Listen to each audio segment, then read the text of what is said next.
안녕하세요. 저는 평범한 50대 후반 여성 정혜숙이라고 합니다.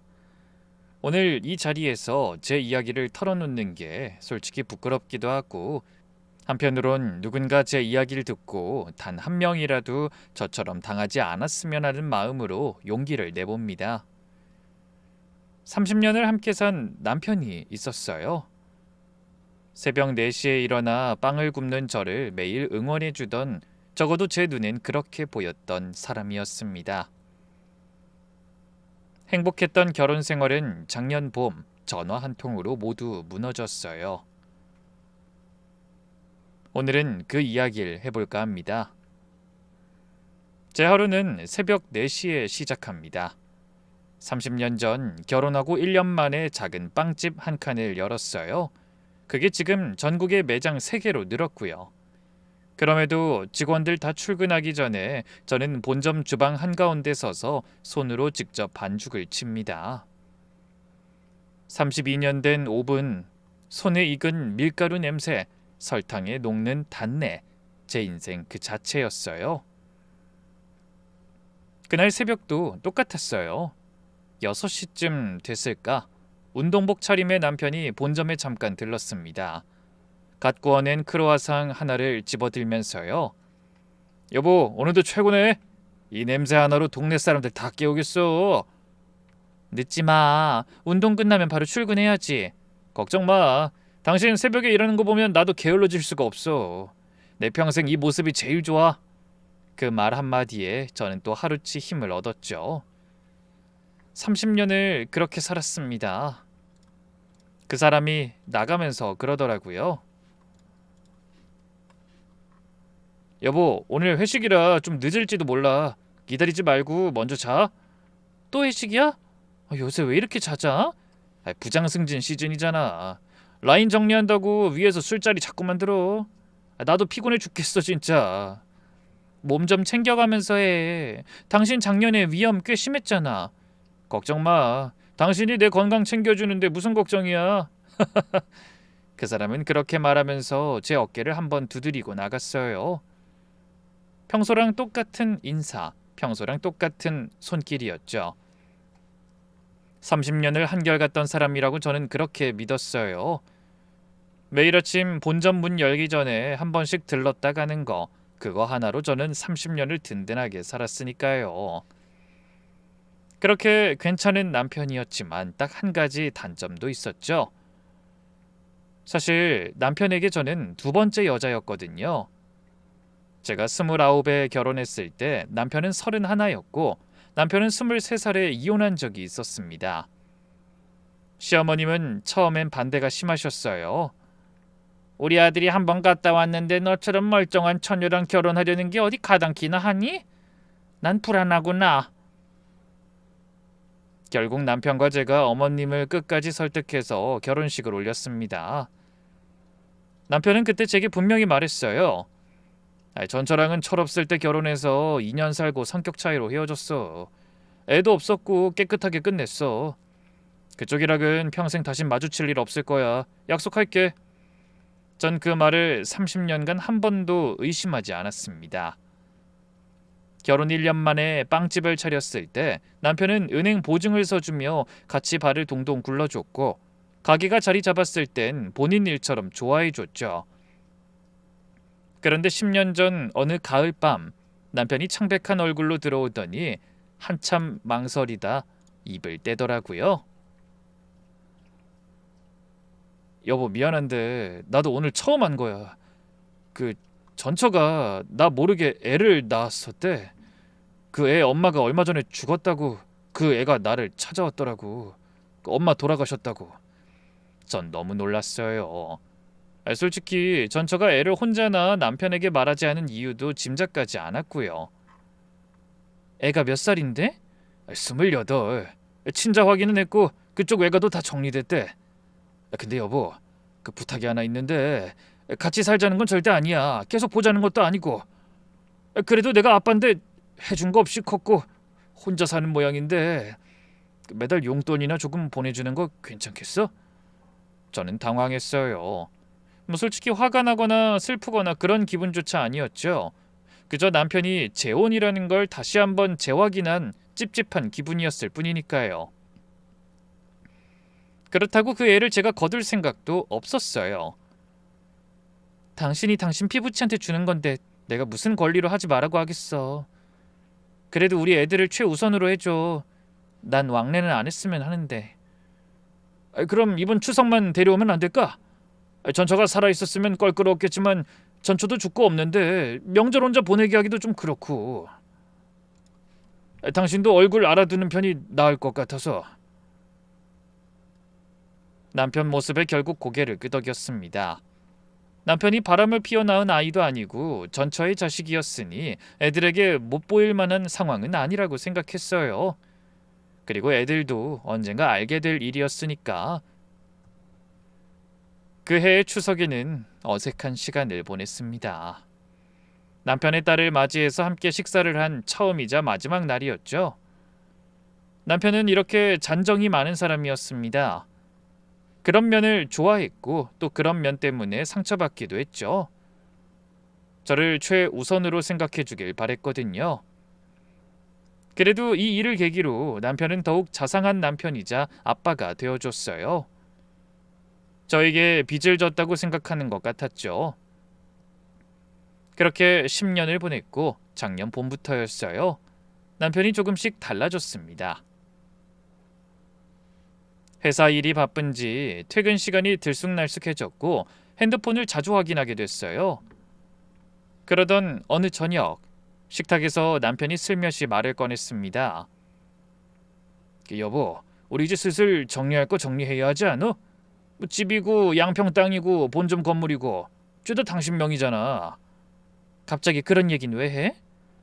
한 번도 이런 이야기를 한 적 없던 남편이었어요. 그래서 기분이 나쁘다기보다는 의아했죠. 우리도 벌써 나이가 많고 우리가 죽고 나서 애들 상속에도 신경 써야 하잖아. 나야 월급쟁이에다가 재산으로 잡힌 것도 별로 없지만 당신은 꽤 많아. 난 죽어도 상속세 같은 거 크게 신경 안 써도 되는데 당신이 잘못되기라도 하면 우리 애들이 더 문제야. 상속세 때문에 난리도 아닐 텐데 미리미리 공동명의로 돌려놓는 게 절세 정석이라더라. 공동명의? 그래, 절반씩. 우리 부부 재산이잖아. 어차피 내 거가 곧 당신 거고 당신 거가 곧 내 건데 종이 한 장이지 뭐. 저는 별로 깊이 생각 안 했어요. 30년을 같이 산 사람이 하는 말이니까요. 그 뒤로 띄엄띄엄 아주 가끔 잊힐 때쯤 남편이 그 이야기를 계속 꺼내더군요. 여보, 그 공동명의 말이야. 우리 또래 친구들 중에 아는 사람이 거의 없대. 김 부장 알지? 작년에 마누라랑 먼저 한번 정리했더니 마음이 그렇게 편하대. 알았어. 시간 날 때 알아보자. 시간이 어딨어 여보. 우리 나이엔 갑자기 어떻게 될지도 모르는 거야. 작년에 그 옆동 박 사장 봤지? 갑자기 쓰러져서 응급실 갔다가 그대로 가셨잖아. 사모님이 상속세 때문에 가게 정리하느라 반년을 고생하셨대. 진짜 뭐 그렇긴 하지. 내가 너한테 손해 갈 일을 시키겠어? 30년을 살았는데. 내일 시간 좀 내봐. 같이 변호사 사무실 가보자. 우리 회사 이사님이 추천해 준 데가 있어. 전 그 사람 표정이 너무 진지해서 오히려 의심을 못했어요. 30년 살면서 그 사람이 저한테 거짓말한 적이 없다고 믿었거든요. 작은 거짓말 하나도요. 회식 갔다가 늦게 들어오면 늦게 들어왔다 했고 친구한테 돈 빌려주면 빌려줬다 했고 주식이 잘 안 돼서 망해도 망했다고 말해주는 사람이었거든요. 그리고 얼마 뒤 남편이 늦게 들어온 밤 와이셔츠 깃에 빨간 립스틱 자국이 묻어있는 걸 봤습니다. 가슴이 철렁 내려앉더라고요. 여보, 이건 뭐야? 뭐? 여기 깃에 묻은 거 이거 립스틱이잖아. 회식 때 옆자리에 거래처 여직원이 취했는데 부축하다가 묻었어. 그 친구가 미안하다고 휴지를 닦아준다고 했는데 더 번졌나 본데. 설마 당신 나 의심하는 거야? 그게 아니라 여보, 내가 이 나이에 30년 같이 산 당신 두고 그런 짓을 하겠어? 진짜 서운하네. 남편은 그날 밤 기분이 나빴는지 등을 돌리고 잠들었어요. 다음날 본점에 출근했더니 점심때쯤 남편이 꽃다발을 하나를 안고 가게로 들어오더라고요. 직원들 앞에서요. 어제 내가 너무 차갑게 굴었어. 미안해. 당신이 의심할 만했어. 근데 진짜 아무 일 없었어. 30년이야 우리. 내가 그거 하나 못 지켜서 당신 인생 망치겠어? 솔직히 의심할 여지도 없긴 했어요. 사실 그날도 남편은 일찍 집에 왔거든요. 그래서 의심은 거기서 끝났어요. 적어도 제 머릿속에선요.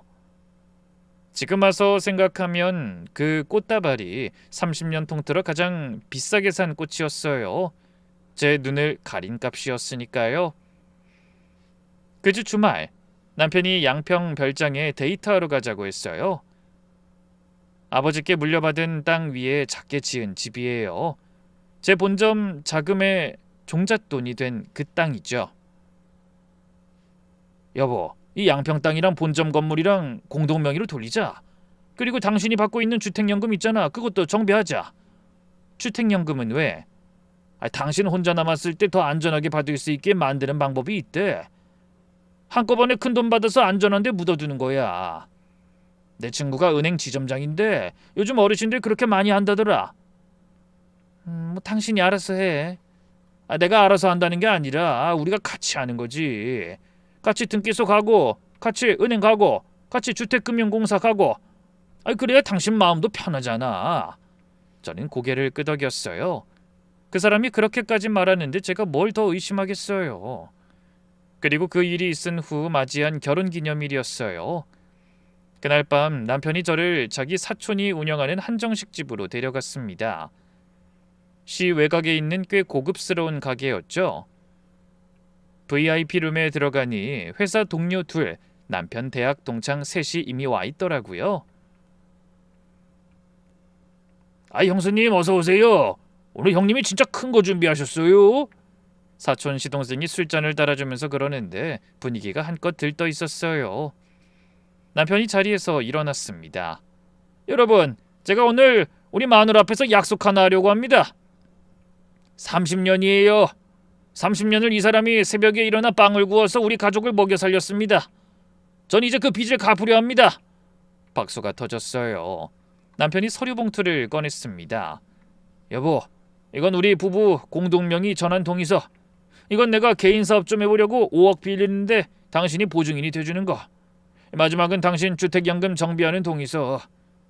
그 양평 땅 갈 때 약속한 거 그대로야. 사촌 시동생이 옆에서 거들었어요. 형수님, 이거 요즘 어르신들 절세하는 정석이에요. 저희 어머님도 작년에 이렇게 했어요. 정말 잘 생각하신 거예요. 남편 친구도 웃으며 말했어요. 이 친구가 이번엔 진짜 작정했어요. 보통 남자들이 환갑 앞두고 마누라한테 이런 거 못 해줘요. 전 그래도 잠깐 머뭇거렸어요. 서류를 펼쳐보는데 글씨가 너무 작고 깨알같이 적혀 있더라고요. 노안이 와서 안 보이기도 했고요. 여보, 이거 글자가 너무 작은데? 내가 한번 천천히 읽어볼게. 여보, 어차피 다음 주에 등기소랑 은행이랑 주택금융공사 다 같이 가서 정식으로 처리할 거야. 거기서 직원이 하나하나 다시 설명해줘. 오늘은 그냥 우리 둘이 마음의 도장 찍는 거지. 친구들 앞에서 약속하는 거. 봐, 다들 박수 쳐주잖아. 그래도 여보 나 못 믿어? 사촌 시동생이 옆에서 웃으면서 말하더군요. 형수, 30년이나 살면서 옆에서 봐서 알잖아요. 형만큼 믿음직스러운 사람도 없어요. 그간 형수한테 얼마나 잘했어요. 그리고 오늘 도장은 그냥 시작이고 정작 중요한 절차는 다음 주에 본인 신분증 들고 가서 직접 처리하시는 거예요. 그건 형수님이 직접 하셔야 효력이 생겨요. 안심하세요. 그 전에 마음에 안 들면 취소하면 되죠. 전 그 말에 마음이 놓였어요. 어차피 정식 절차는 따로 거쳐야 한다니까. 그동안 한 번 더 생각할 시간이 있다고 본 거죠. 그래서 도장을 찍었어요. 가벼운 마음으로요. 지금 생각하면 그 자리는 그냥 도장 찍는 자리가 아니었어요. 거기 모인 사람들 전부를 증인으로 세우는 자리였어요. 나중에 제가 그건 사기였다고 말해도 그 자리에 있던 사람들이 형수가 박수 받으면서 웃으면서 도장 찍었다고 증언하게 만드는 자리. 그게 제 남편이 30년 영업해서 배운 기술이었나 봐요. 저는 그 분위기 속에서 도장을 찍었어요. 3군데. 솔직히 서류를 자세히 읽을 시간은 없었어요. 남편이 어차피 다음 주에 등기소랑 은행 가서 정식으로 처리할 거니까 오늘은 그냥 마음의 도장이다 그랬거든요. 전 그 말에 안심했고요. 그날 밤 남편은 저를 안아주더니 그러더라고요. 여보, 이제 우리 노후 진짜 든든하지? 우리 애들 고생시키지 말고 우리끼리 노후 대책 잘 준비해보자. 며칠 뒤부터 남편은 저를 정말 데리고 다녔어요. 등기소에 가서 같이 줄 서고, 은행에 가서 직원이 부르는 대로 도장 찍고, 주택금융공사 지사에 가서 또 도장 찍고, 모든 창구에서 남편이 먼저 직원한테 설명했고, 저는 이 모든 일이 저희 아이들에게 도움이 될 거라고 철석같이 믿었어요. 기념일이 지나고 2주 정도 됐을 때예요. 오후 3시쯤이었나? 남편 없이 집에서 매출 정산을 보고 있는데 모르는 번호로 전화가 걸려왔어요. 여보세요? 정혜숙 대표님 되시죠? 여자 목소리였어요. 차갑고 또렷하고 어딘가 지친 목소리. 네, 그런데요. 누구세요? 저 상간녀인데요. 지금 댁 앞에 있어요. 문 좀 열어주시죠? 수화기를 떨어뜨릴 뻔했어요. 손이 막 떨리는데 다리에 힘이 안 들어가더라고요. 머릿속이 새하얀데 그래도 한 가진 분명했어요. 장난이면 질이 나쁜 거고 장난이 아니면 더 큰 일이었죠. 진정하고 인터폰 화면을 켰어요. 한 여자가 서 있더라고요. 그 여자가 고개를 숙이고 있어서 얼굴이 잘 안 보였어요. 그냥 젊은 여자. 모르는 여자. 처음 보는 여자라 생각했어요. 떨리는 손으로 현관문을 열었습니다. 문이 열리고 여자 얼굴이 정면으로 드러나는 순간이었어요. 저는 숨을 들이켜다가 그대로 멈췄어요.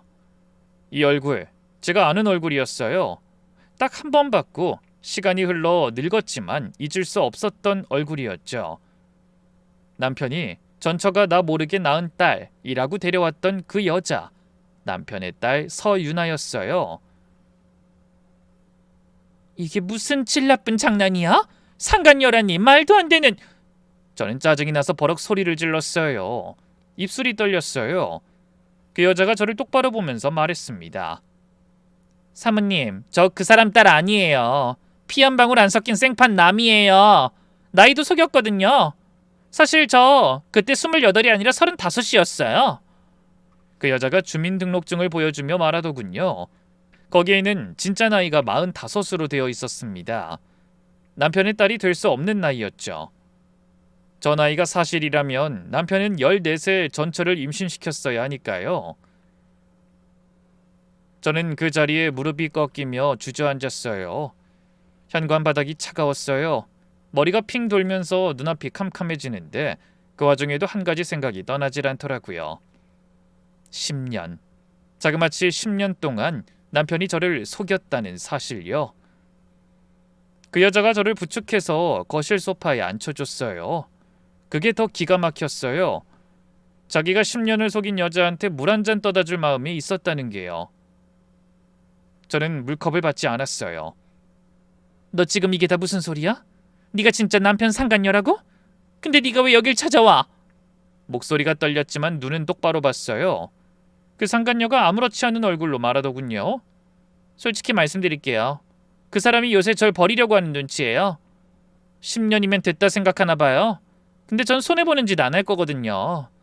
제 30대를 그 사람한테 다 바쳤는데 빈손으로 보내려고 하다니 있을 수 없는 일이잖아요. 자그마치 10년을 만났는데.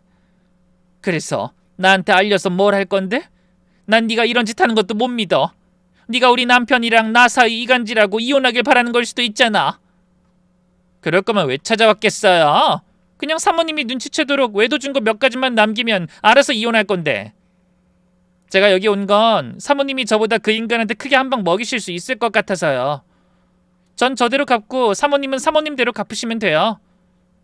한편 먹자는 건 아니에요. 그럴 사이도 아니고. 저는 이 여자가 무서웠어요. 무서운데 한편으로는 분노가 더 컸어요. 아무리 그래도 네가 여기 와서 이러는 건 아니지. 어떻게 상간녀가 집에까지 와서 이렇게 당당하게 이야기해. 넌 날 10년이나 속였어. 근데 내가 널 어떻게 믿고. 전 믿지 못하지만 그 남자도 이제 못 믿잖아요. 솔직히 가만히 기다리면 알아서 끝날 것도 같은데 제가 급해서 이러는 거니까 믿으라고는 안 해요. 그래도 고맙진 않아요? 제가 안 왔으면 끝끝내 몰랐을 수도 있는데 그 인간 바람 피는 거? 그래서 고맙다는 소리라도 듣고 싶어? 미치려면 곱게 미쳐. 내가 왜? 10년 동안 날 속인 건 남편이나 너나 마찬가지인데 내가 너한테 고마워할 일이 어딨어?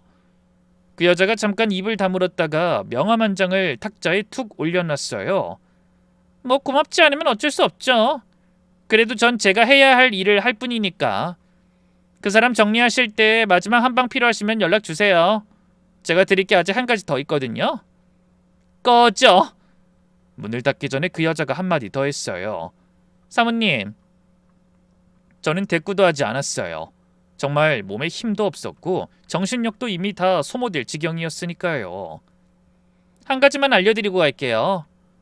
제가 왜 지금 굳이 직접 이 집에 와서 이런 이야기 하는지 모르시죠? 그딴 게 뭐가 중요한데?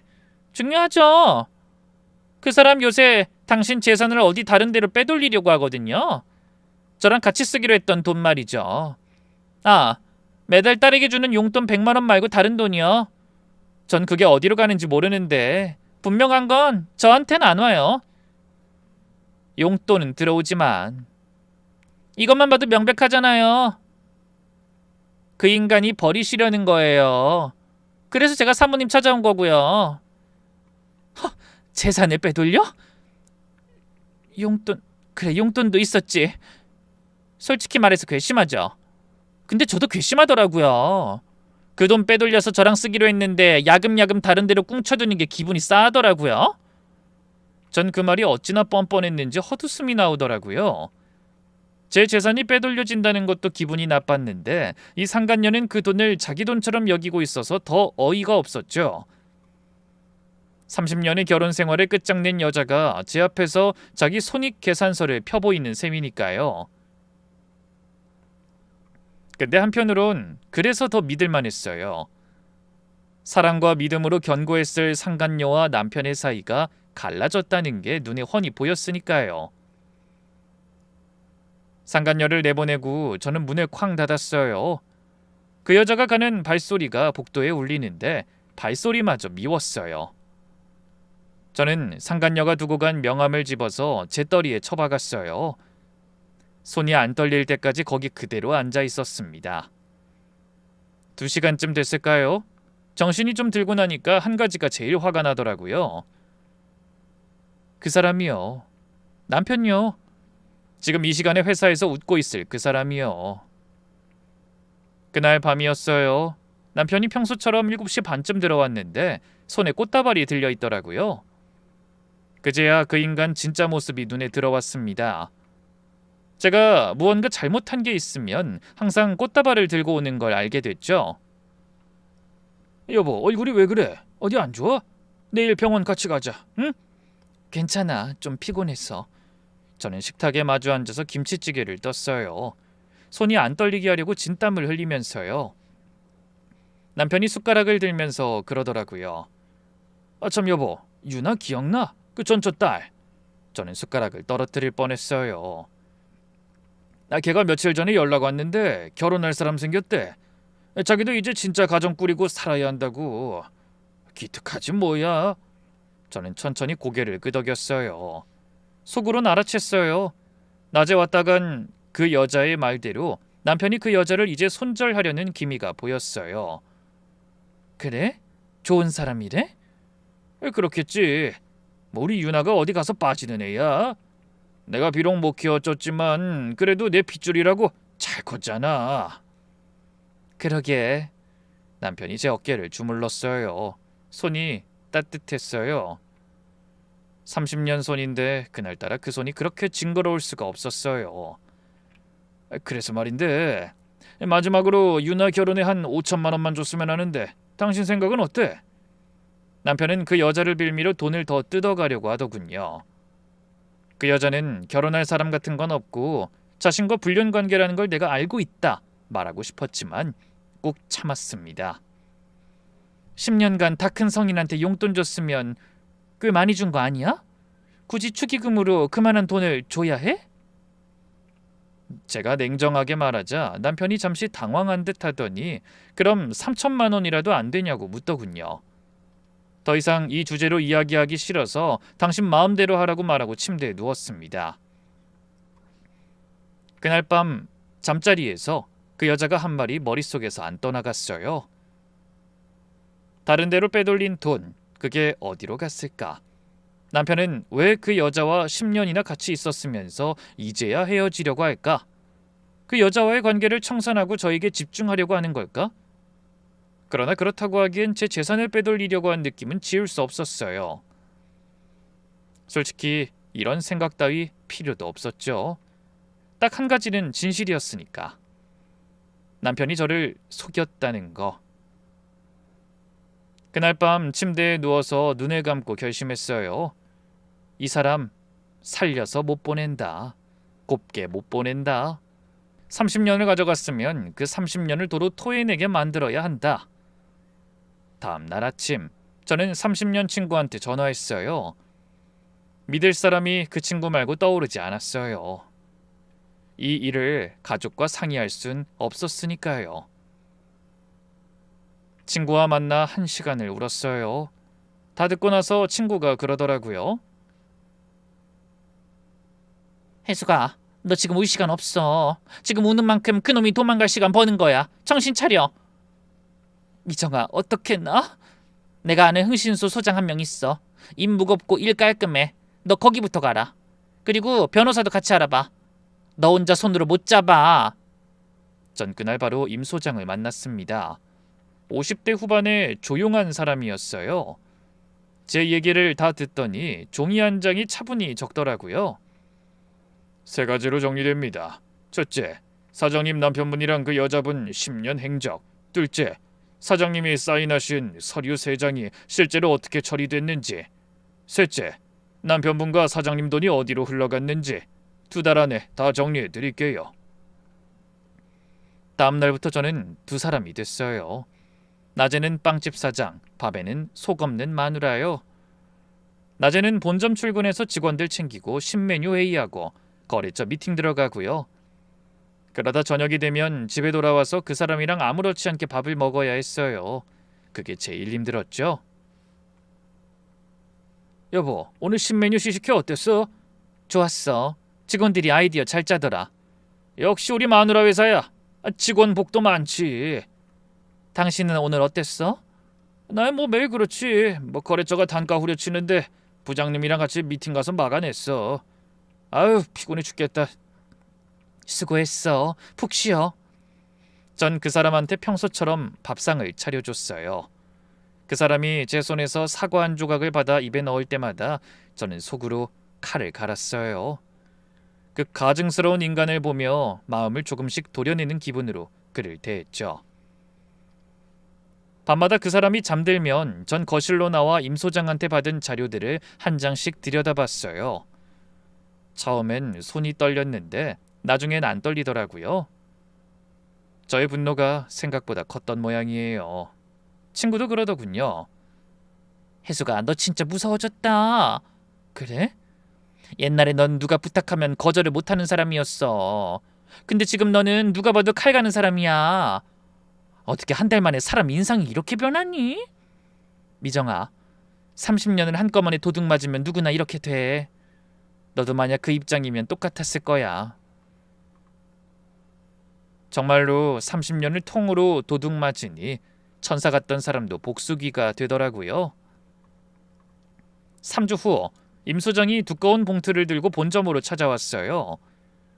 사무실 문을 잠그고 같이 앉았습니다. 사장님, 마음 단단히 잡으시고 들으세요.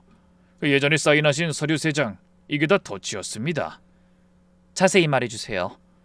일단 부부 공동명의 전환이요. 양평 땅이랑 본점 건물 등기 다 떼봤는데 이미 절반이 남편분 명의로 넘어갔어요. 이게 무슨 뜻이냐면 이 사장님이 지금 이혼 소송을 하시면 남편분이 법적으로 절반을 주장할 수 있다는 겁니다. 그게 가능해요? 네. 뭐 네가 사인했지 않냐, 부부 공동재산 합의서 아니냐 이렇게 나오는 거죠. 계산해 보니까 시가로 한 12억 정도 됩니다. 저는 손이 떨렸어요. 임 소장이 두 번째 종이를 꺼냈어요. 그 다음은 5억 연대보증이요. 남편분이 개인 사업한다면서 빌린 그 돈 절반 이상이 사촌 시동생 명의 차명계좌로 흘러갔습니다. 이 사촌분 가게를 통과해서요. 이 사장님은 보증인이시기 때문에 남편이 일부러 안 갚으면 본점 건물이 경매로 넘어갑니다. 이 사람들이... 마지막이 제일 악질이에요. 주택연금 정비한다고 하셨던 거 그게 정비가 아니라 한꺼번에 빼버리기였어요. 그 매달 받으시던 그 연금이 그날부로 끊긴 겁니다. 한꺼번에 받은 목돈은 남편분이 같이 관리하자며 통장 도장 들고 가서 따로 묶어둔 새 계좌로 전액 옮겼어요. 얼마나 돼요? 다 합치면? 여유 있게 잡으시면 한 20억 정도죠. 전 그 보고서를 한참 들여다봤어요. 화는 안 났어요. 화 같은 거 안 났어요. 다른 게 올라왔어요. 시리고 차가운 거. 임 소장님, 두 번째 보고서는 언제 받을 수 있어요? 열흘만 더 주세요. 한 가지 더 큰 건이 잡힐 것 같습니다. 열흘 뒤 임 소장이 다시 왔어요.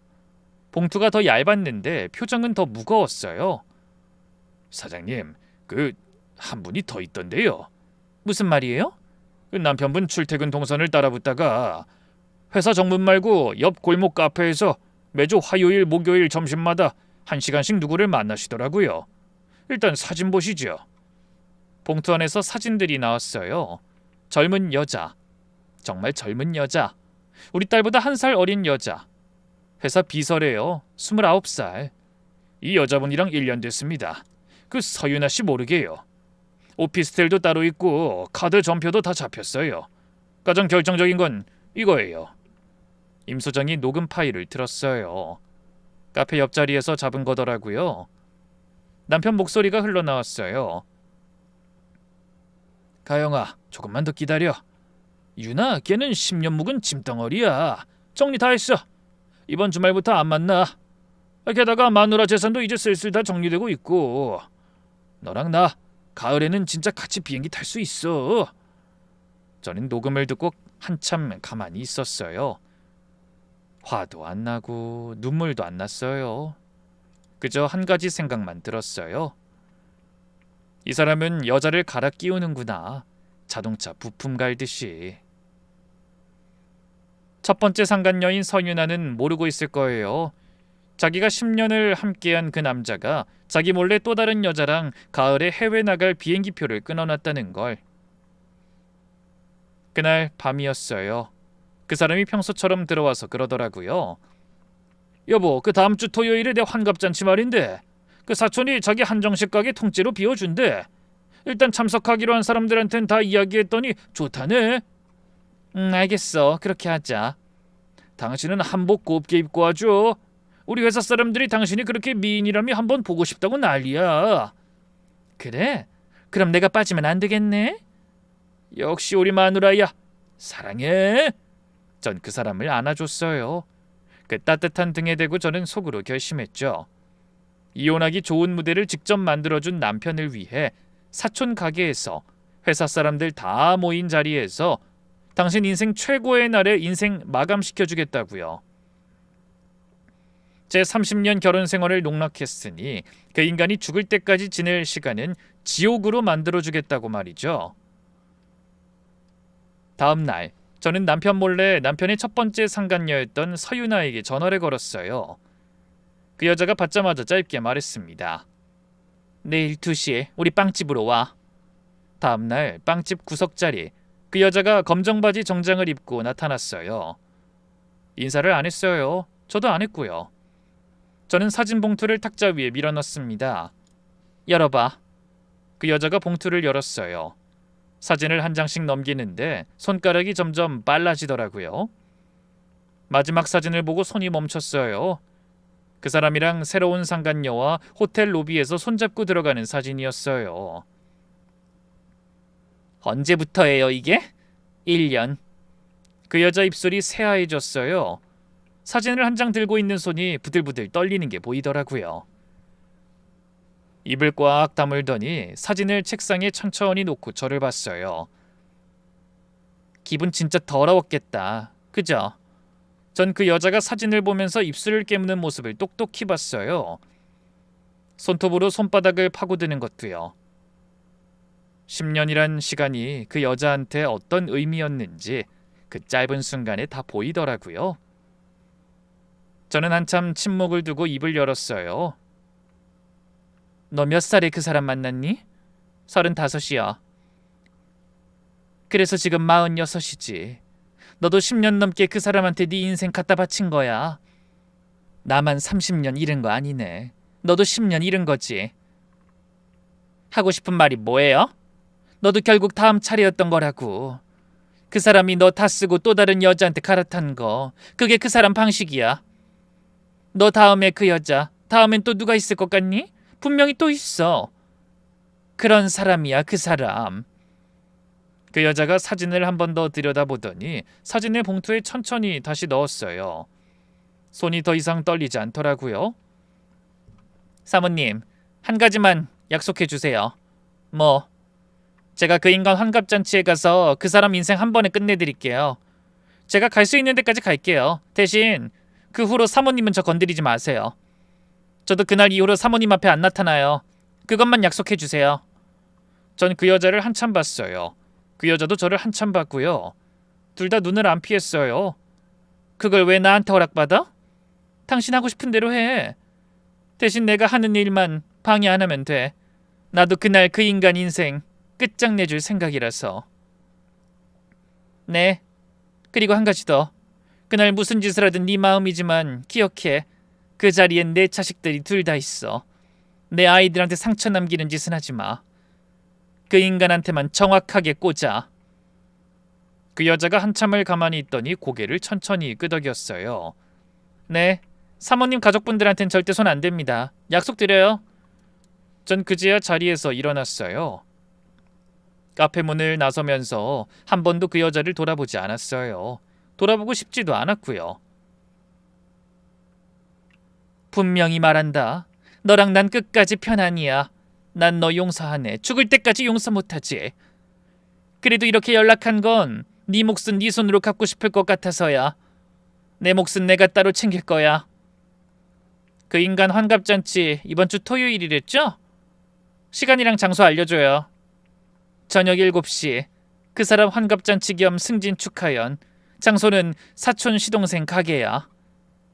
회사 대표이사부터 동료, 거래처 사장, 대학 동창, 친척 어른들, 시어머니까지 다 모여. 알겠어요. 그 여자가 고개를 한번 끄덕였어요. 자리에서 일어나면서 그러더라고요. 사모님, 왜? 제가 받은 용돈요. 사실 그거 다 그 사람이 가져갔어요. 자기가 관리하겠다고 한 번도 제가 쓴 적 없어요. 상간녀가 기를 쓰고 그 인간에게 복수하려는 게 이해가 되긴 하더라고요. 저도 더 열이 받았고요. 솔직히 상간녀에게 썼든 자기가 독식했든 둘 다 나쁜 짓이긴 하죠. 전 아무것도 모른 채 생활비 통장에서 매달 돈을 뺏겼으니까요. 그 인간은 저를 2번이나 속인 거죠. 바람도 피우고 돈도 제대로 뜯어갔고, 남편 환갑잔치가 열리는 사촌 시동생의 가게 대형 연회장은 사람으로 꽉 찼어요. 제약회사 대표이사, 동료들, 거래처 사장 4분, 대학 동창 8명, 시댁 친척 어른들, 시어머님, 그리고 우리 준혁이랑 하연이까지요. 저는 곱게 한복을 차려입고 앉아 있었어요. 자식들 둘은 이미 며칠 전부터 제 계획을 다 알고 있었어요. 제가 미리 말했죠.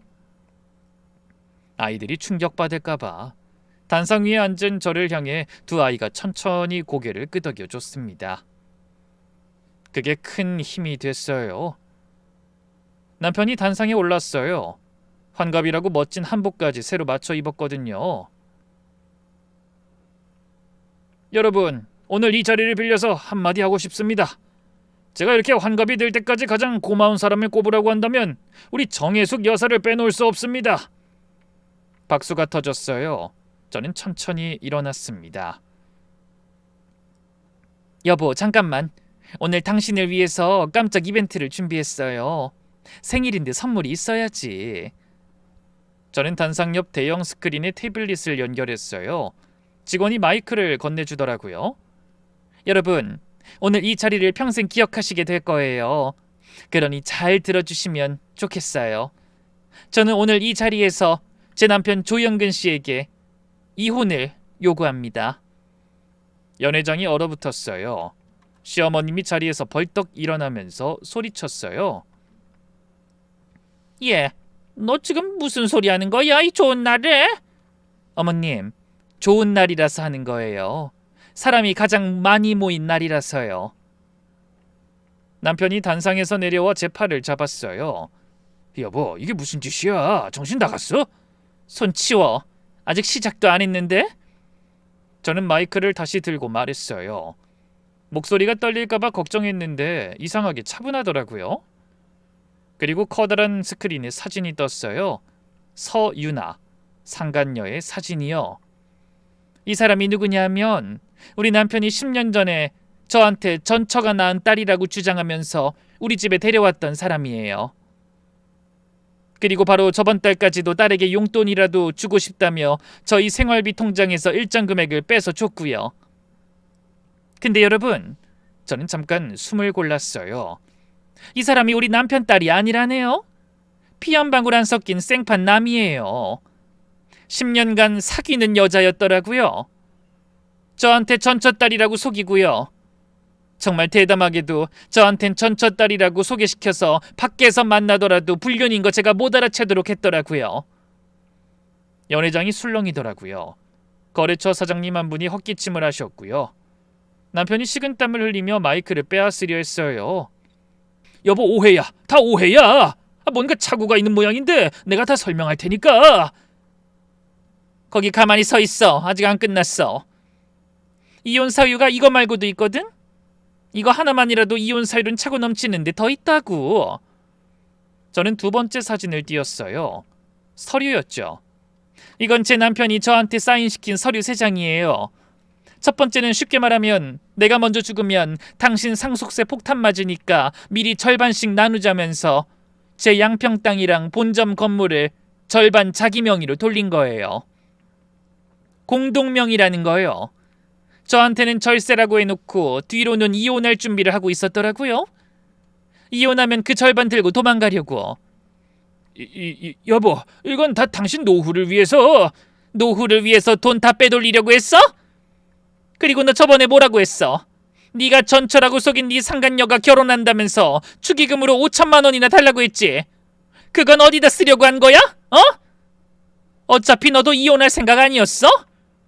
아, 아니면 계속 옆에 두고 돈 버는 기계로 사용할 참이었어? 나를? 시어머님은 자리에 그대로 풀썩 주저앉더니 아이고 아이고 하면서 가슴을 치더군요. 며느리를 말리고 싶으신 건지 아들을 변호하고 싶으신 건지 그저 이 자리를 끝내고 싶으신 건지 어머님 본인도 모르시는 것 같았어요. 그저 가슴만 치고 계셨죠. 저는 어머님 쪽을 한번 보고 다시 마이크를 잡았어요. 어머님께는 죄송했지만 멈출 순 없었어요. 30년을 참았으면 됐어요. 더 이상 참으면 그게 바보 천치죠. 준혁이랑 하연이는 자리에 그대로 앉아 있었어요. 울지도 놀라지도 않고 담담하게 저를 보고 있더라고요. 처음에 들었을 땐 둘 다 한참을 말이 없었어요. 그러다 준혁이가 그러더라고요. 엄마, 우리 걱정하지 말고 하세요. 엄마가 옳다고 생각하시는 거 그대로 하세요. 우린 엄마 편이에요. 하연이도 거들었죠. 맞아, 우리도 이제 성인이야. 그러니까 걱정 말고. 그 두 아이가 그 자리에 앉아서 저를 보고 있는 것만으로도 저는 떨리지 않았어요. 마이크를 든 손이 차분했어요. 30년 인생 끝장내는 자리인데 이상하게 무섭지가 않았어요. 자식들이 옆에 있어서 그랬어요. 거래처 사장님 한 분이 손수건으로 입을 가리시더라고요. 다른 한 분은 휴대폰을 꺼내서 무언가 적기 시작하셨고요. 회사 임원분들끼리 작은 목소리로 뭐라 의논하시는 게 들렸어요.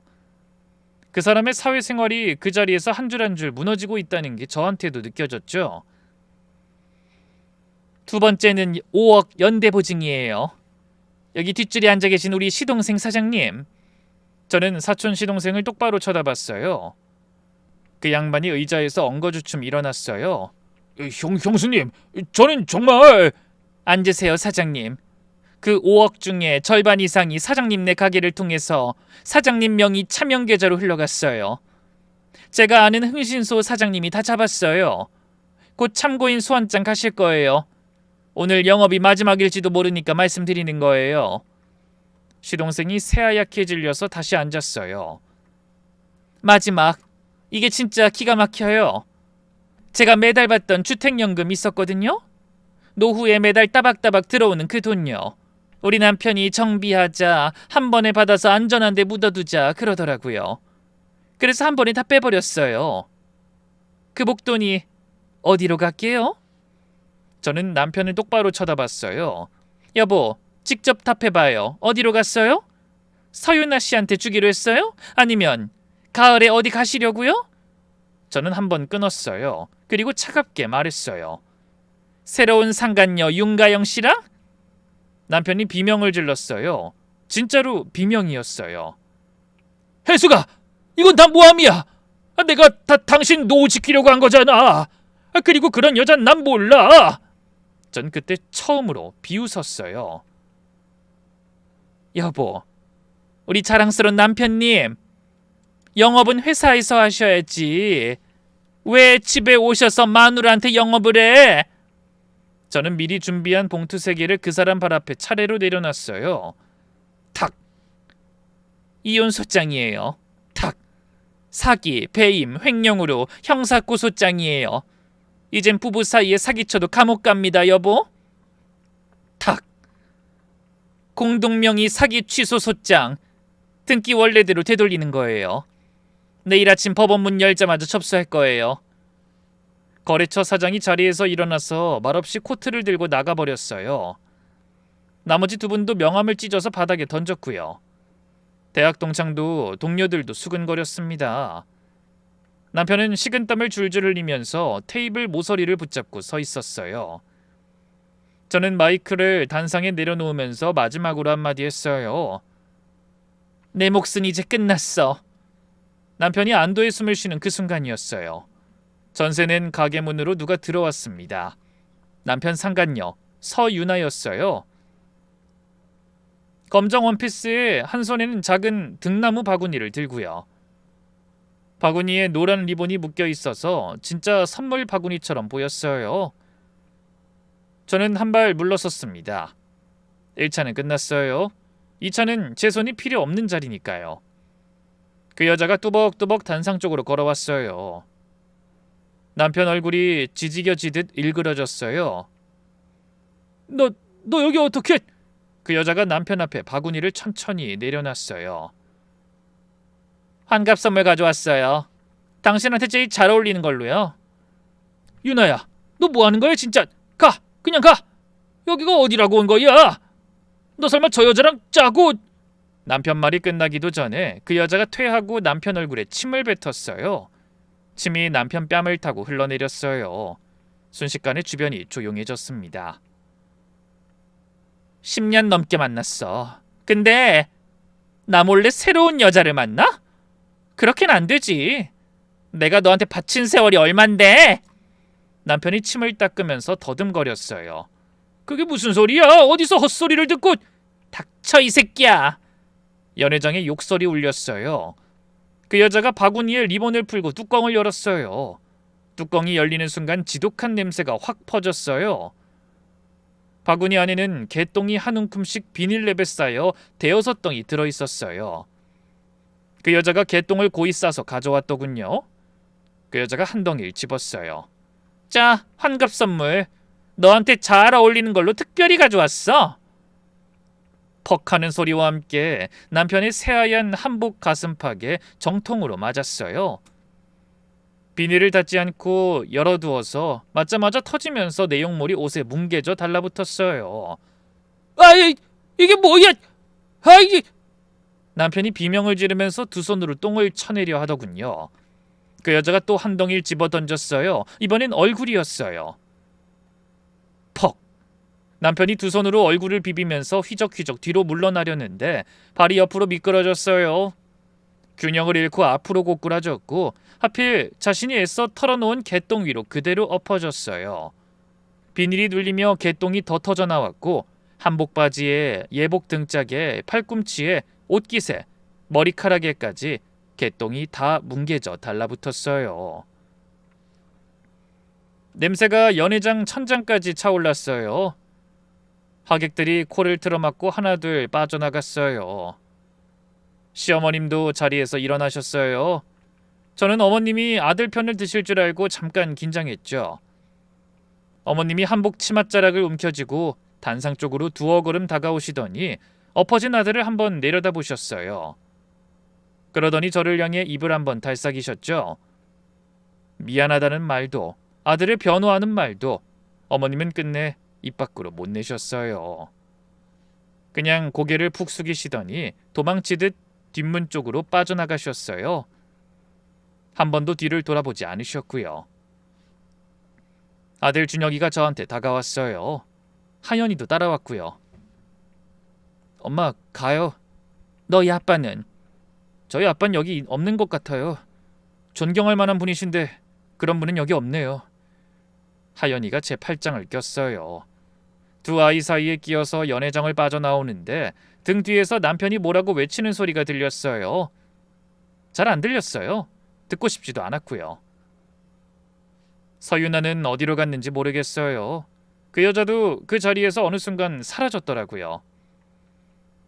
저는 그 여자 얼굴을 다신 안 봤어요. 보고 싶지도 않았고요. 나중에 변호사님 통해서 들으니까 그 여자도 형사재판 증인으로 한번 법정에 섰다고 하더라고요. 거기서 10년간 있었던 일, 그 사람이 자기 명의 빌려서 돈 빼돌린 정황까지 다 진술했대요. 자기도 일부 책임지고 약식 처분을 받았다는데 그 후로 어디로 갔는진 저도 몰라요. 남편의 새로운 상간녀인 비서 아가씨도 회사에서 잘렸다는 소식만 들었어요. 남편 회사 동료 한 분이 슬쩍 알려주더군요. 회사 전체가 한 달 내내 그 얘기로 술렁이었대요. 환갑잔치에서 마누라한테 공개망신당하고 상간녀한테 개똥 맞은 사람이라니 사내 전설이 됐겠죠. 그 후로 어떻게 됐냐고요? 다음 날부터 그 사람이 우리 집 앞에 와서 무릎을 꿇었어요. 본점 앞에서도요. 새로 짓는 8호점 공사장 앞에서도요. 비 오는 날도 왔어요. 저는 우산도 안 받쳐주고 그냥 지나갔어요. 그 사람이 그러더라고요. 혜수가 제발 회사에서 잘리면 나 끝이야. 내가 잘못한 게 뭔데? 나도 속았어. 그 여자들이 날 꼬신 거야. 그년들이 꽃뱀이라고. 난 진짜 당신뿐이야. 한 번만 살려줘. 30년을 같이 산 사람이 그 입에서 마지막까지 자기 잘못이라고 한마디 안 하더라고요. 다 여자들 탓이고 다 형편 탓이고 다 회사 탓이었어요. 전 그 모습을 보면서 이상하게 마음이 가벼워졌어요. 30년간 제가 사랑한 사람이 사실은 이런 사람이었구나. 그걸 확인해서요. 이혼 소송은 6개월 걸렸어요. 변호사님이 정말 잘해주셨어요. 공동명의 사기 취소 판결로 양평 땅이랑 본점 건물 다 제 이름으로 돌아왔고요. 5억 연대보증도 사기 입증해서 무효 처리됐어요. 주택연금은 일부 못 돌려받았지만 대신 그 사람이 형사처벌까지 받으면서 위자료를 두둑히 받아냈어요. 사촌 시동생은 횡령 공범으로 같이 기소됐고 시동생 가게는 결국 폐업했답니다.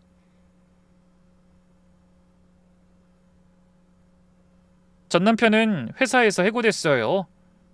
평생 친구라던 대학 동창이랑 군대 동기들이 먼저 연락을 끊었대요. 환갑자리에서 개똥 칠갑하고 넘어진 그 모습을 본 이상 다시는 술잔을 마주할 수가 없겠더라라는 거예요.